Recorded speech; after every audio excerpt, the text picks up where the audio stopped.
గోస అంటే గోస కాదుల్లా రైతులది. ఆరుగాలం కష్టాలు కన్నీళ్లు తప్ప రైతన్నలకు మిగిలేది ఏం ఉంటలేదు. టైంకు సరిపోను వానలు రాక ఒక్కింత పర్షానుంటే వానలు అడ్డగోలుగా పడి అండ్ల కొంత గోసున్నది. ఈ విజాలయన్నట్టు సర్కారోళ్ళు ఎరువులు ఇయ్యక టైంకు పంట కొనుగోలు చేయక గోస పెడుతుంటే ఇత్తనాల కంపెనీలు నకిలీ అంటగడుతున్నారు. ఇక ఇన్సూరెన్స్ కంపెనీలు పంట నష్టానికి పైసలు ఇయ్యక రైతులు ఉసురు ఉచ్చుకుంటున్నారు.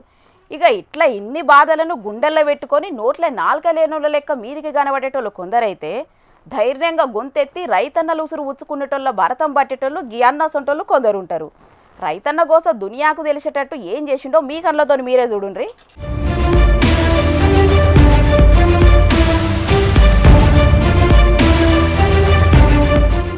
ఎవలైనా చిలకల ఇత్తనాలు పెడతారు, బురద బురద వేసి నాటేస్తారు, లేకుంటే మొలకలు తెచ్చి పెడతారు గాని ఈయన ఏకంగా కడక్ నోట్లనే భూమిలో వాతిండు. మరి ఈయన ఏ పాటో బలిసినోడే అనుకుంటే బురదల బూటుకాళ్ళు పెట్టినట్టేనుల్లా.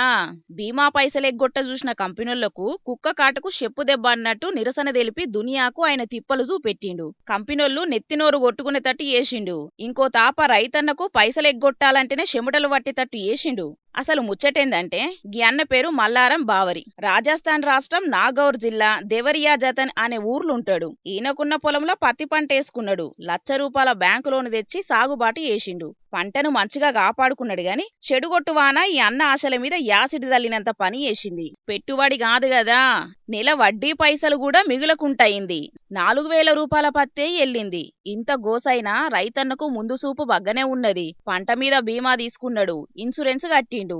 ఆపదచ్చి పంట ఖరాబైతే ఎంతో కొంత సాయం అయితదని ఆలోచన చేసిండు. పంట వర్ధార్పణం కాగానే కంపెనీలకు మద్లం పంపిండట. ఏం మిగిలేటట్టు లేదు, జర చూడుండ్రని దండాలు పెట్టిండట. కాని అచ్చినోళ్ళు లేరు, అన్న పంటను చూసినోళ్ళు లేరు. ఎన్నిసార్లు మద్లాబ్ చెప్పినా పట్టించుకోలేదట.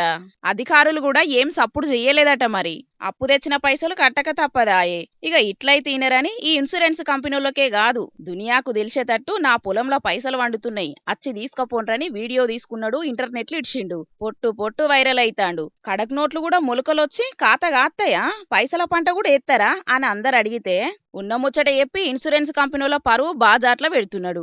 ఇక గియన్న చేసింది మంచి పనేనని అనుకుంటా తారీఫ్ చేస్తున్నారు. కాని బీమా గట్టిందే ధీమా ఉంటదని ఆ ధీమానే లేకుండా ఎత్తే కంపెనీలకు బువ్వ ఉడతదా చెప్పుండ్రి. అసలు దునియాకు తిండి దొరుకుతదా రైతన్నను మోసం చేస్తే? అయ్యా ప్రధానమంత్రి మోడీ సారు, గీ తిప్పలు గీనొక్కనిదే కాదు, దేశానికి అన్నం పెడుతున్న చాలా మంది రైతుల గోస గిట్లనే ఉండది. ఇసంటు తిప్పలు తీర్చేటట్టు ఏదన్నా కొత్త ఆలోచనలు చేసి రైతన్నలకు వచ్చే దీన్ని తీసుకురండ్రని ఒక్క తీరుగా గోరకబట్టిండ్రు. జై జవాన్ జై కిసాన్ అని గొంతెత్తి చెప్పే దేశం జనాలు.